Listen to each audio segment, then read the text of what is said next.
Imposto, do latim imposito, algo como impor, pôr em obrigação, significa encargo ou tributo financeiro e é cobrado em regime obrigatório ao contribuinte, seja ele pessoa física ou jurídica.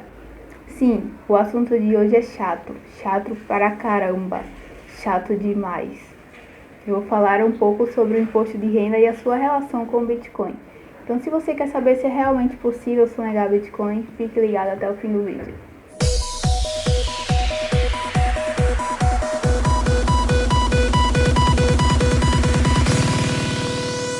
Existe uma divisão básica que consiste entre impostos diretos e impostos indiretos. Impostos indiretos são aquelas tristezas que a gente paga quando vai no supermercado e compra alguma coisa, por exemplo. Eles incidem sobre o produto e não sobre a renda do indivíduo propriamente dita. E os impostos diretos são aqueles que a gente paga ao governo baseados nos nossos bens e rendas. Um exemplo desse imposto é o imposto de renda, uma vez que ele é pago sem intermédios diretamente ao governo e está intimamente ligado a uma porcentagem de nossos rendimentos. O imposto de renda no Brasil se divide em imposto de renda de pessoa jurídica, IRPJ, e o IRPF, Imposto de Renda de Pessoa Física.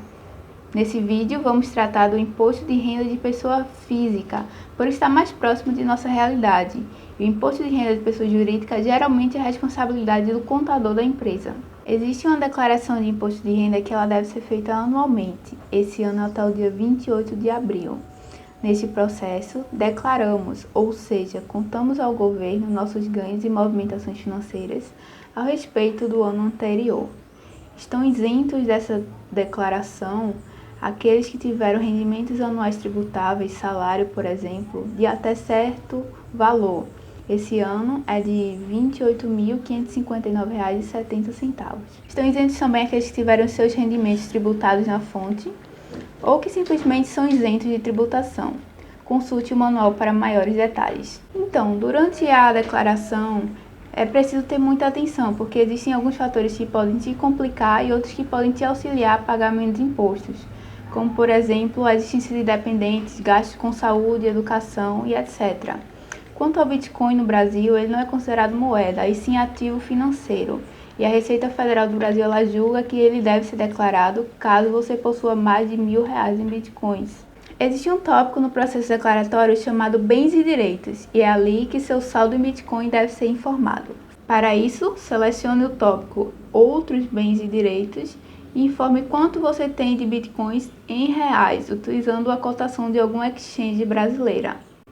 É importante lembrar que até aí não existe tributação, apenas a declaração. Então, quando você faz a sua declaração, o governo ele confere se você pagou mais ou menos imposto do que deveria, sendo que há pessoas que se utilizam de métodos ilícitos para não pagar, para se livrar dessa tributação.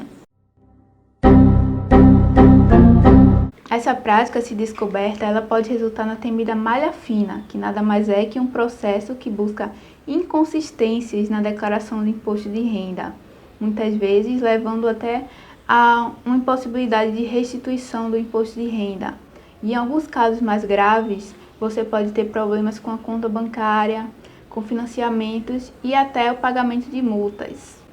Só para fins de exemplificação, quando o cara ele cai na malha fina e admite que errou e quitou a dívida em até 30 dias após a audiência, ele paga 37,5% de multa do valor devido mais a Selic. Quando o cara ele decide questionar as evidências da Receita de que ele errou e perde, a multa vai para 75%. E não é só isso. Tem os casos em que a Receita comprova que a pessoa teve a intenção de sonegar, ou seja, o erro dela não foi apenas um erro. Aí, meu amigo, a taxa sobe para de 150% a 300% mais a Selic. Outra declaração de imposto de renda que vai interessar para a gente nesse vídeo é a declaração sobre o ganho de capital. Muita gente não sabe que ao vender um bem, ela pode estar sujeita a um pagamento de tributos também. E esse tributo ele não deve ser recolhido na época do imposto de renda anual, e sim no mês subsequente à venda daquele bem. É importante lembrar que esse tributo só deve ser pago caso exista o ganho de capital, ou seja, se você vendeu aquele bem por um valor maior do que você adquiriu. Então, como o Bitcoin é considerado um ativo financeiro, a tributação ela ocorre caso as vendas mensais ultrapassem de R$35 mil. Neste caso, deve-se pagar uma alíquota de 15% baseado no lucro que você teve na venda. Neste caso, há a declaração e a tributação. Exemplificando, se você comprou R$34 mil em Bitcoin e vendeu por R$36 mil, você vai ter que pagar o imposto de 15% em cima do lucro obtido, contando a partir dos R$35 mil.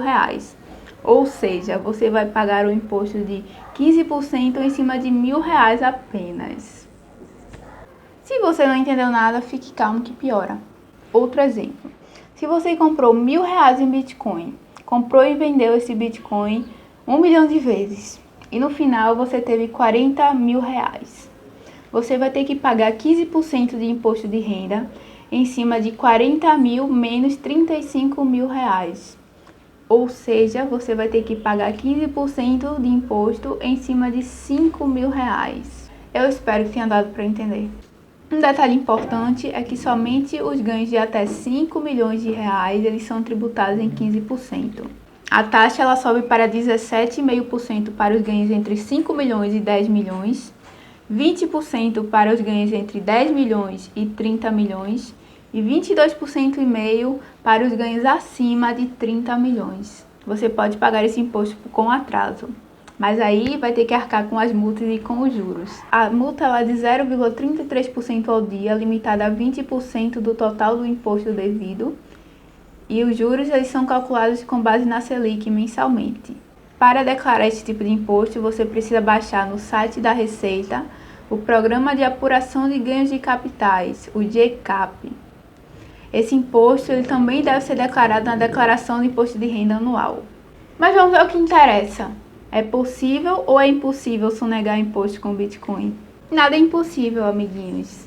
A própria Receita Federal ela admite que o acesso a esse tipo de informação é um desafio, mas ela insiste que em algum momento essa moeda ela vai cair em seus sistemas financeiros. Porque a partir do momento em que você transforma as suas moedas digitais em dinheiro estatal, a Receita ela fica sabendo. Mesmo se você comprar diretamente a alguém e depois depositar esse dinheiro na sua conta bancária, você vai ter que justificar de onde foi que esse dinheiro veio. E é importante lembrar que o uso do Bitcoin aqui no Brasil ele não é ilícito, ele apenas deve ser declarado. A Receita Federal ela afirma também que se o Bitcoin se tornar interessante para a economia do Brasil, novas regras em relação a ele podem surgir. Ah, mas é impossível a Receita saber quanto eu tenho exatamente em Bitcoin. Na verdade, depende de como você os obteve. Se você comprou o Bitcoin com seu dinheiro na exchange cadastrada no seu nome, no seu CPF, a Receita provavelmente vai saber. E é importante ressaltar que não é a exchange que vai te dedurar para a Receita, e sim o fato de que suas contas bancárias elas são monitoradas pelo governo. E não só as contas bancárias, dados de cartório, Detran e etc. também. Então não adianta você ter comprado aquela belíssima casa com Bitcoin. Você vai ter que justificar para a Receita por que diabos você tem uma casa que vale 1 milhão de reais.